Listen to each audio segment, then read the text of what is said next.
No. The Therapeutic Alliance is not a large insurance company full of annoying salespeople that call you at tea time. The Therapeutic Alliance is in fact the client-counsellor relationship that is so vital to successful counselling outcomes. As a student or volunteer within Drug ARM's Community and Family Services program, the way we build relationships with clients can make a world of difference in attendance and counselling outcomes. As counsellors, we often have our own style and preferred therapeutic approach. But in order to build a strong relationship with clients, there are some things that we need to be mindful of before we get down to the nitty-gritty. Let's take the case of John, not his real name. John has been a methamphetamine addict and dealer for several years. He has just spent 6 months in prison, and as part of his parole conditions, he has been ordered to attend counselling at Drug ARM. John doesn't really want to be attending counselling. He's fed up with telling his story over and over again to a variety of authorities, but he knows that his attendance may be checked by parole. Jane, not her real name, is a counsellor at Drug ARM.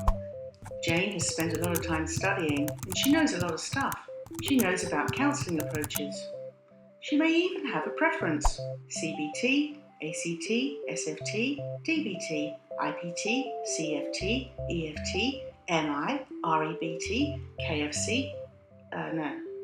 Wrong list.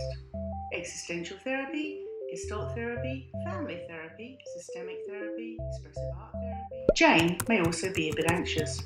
She has never experienced clients on parole, let alone clients who use drugs and alcohol. Jane may have a preconceived idea about substance abuse and prisons.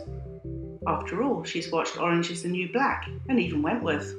Jane knows a bit about illicit drugs. She once knew of a friend who had a friend whose uncle had a friend that used methamphetamine. Jane is aware of heroin and cocaine and cannabis and the perils of excessive alcohol use. But now that she finds herself as a substance abuse counsellor, she's worried that she will need to know everything about every drug. Counselling clients with substance abuse issues has unique challenges, but whether clients are voluntary or involuntary, the client-counsellor relationship has been found to be the most significant contributor to positive counselling outcomes. In fact, some scholars suggest up to 45% of successful counselling comes from the relationship clients have with their counsellor. Cue Carl Rogers. Carl Rogers is the man behind Rogerian therapy, better known as person-centered therapy, or PCT. Carl believed that building strong relationships with clients was down to 3 things: empathy, unconditional positive regard, and congruence. That's being caring, being non-judgmental, and being yourself. And he believed that these factors had to be present from the very beginning of therapy. Although Carl's theory may be thought of as a bit basic today, as it turns out, he was right on the money. Let's go back to John. It's his first session, and he is now being asked to provide details of his substance use and mental health background. Again. He has signed some forms and has been asked a series of questions about weird stuff. He also gets to answer other questions from 0 to 10. Finally, he's asked what he would like to get out of counselling. Well, actually, John just wants to get out of counselling. So what's happening with Jane? Jane's feeling under pressure to complete all her paperwork. She knows she needs to follow processes, and rightly so, because this is important.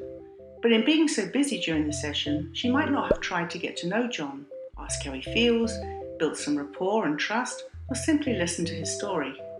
John does not feel heard. In fact, John is beginning to think that counselling is all about filling out forms and is questioning whether he would have better spent the hour at the pub over the road. And guess what? He's also thinking he might not come back. Building rapport and trust in the early stages of counselling is vital, and listening to the client, like really listening. This is a big one for clients like John. After all, time in prison has been isolating, and whilst he was in there, he may have lost many things, including his friends and family. There may be very few people he trusts, if any. Although Jane has done an excellent job in gathering information and has certainly followed procedure, she might be a little surprised when John doesn't show up next week. So what's the bottom line? In a nutshell, clients are more likely to continue counselling if they have a strong therapeutic relationship with their counsellor. By adopting an empathetic, non-judgmental and genuine approach in early sessions, the therapeutic relationship can be built on trust and respect, leaving the client feeling safe, valued, and most importantly, heard, and possibly for the first time ever. And whilst there is no guarantee of this, After all, each client is different. No counsellor ever has experienced negative outcomes from Carl's approach. Once the relationship is solid, it's time to think about interventions to help the client get the best out of counselling. And that's where Jane's knowledge and expertise will really come into its own. Now, do you have a couple of minutes to discuss your insurance needs? Are you the primary homeowner? Are you between 25 and 28 and a half? Are you just about to sit down to dinner? Excellent! This shouldn't take long.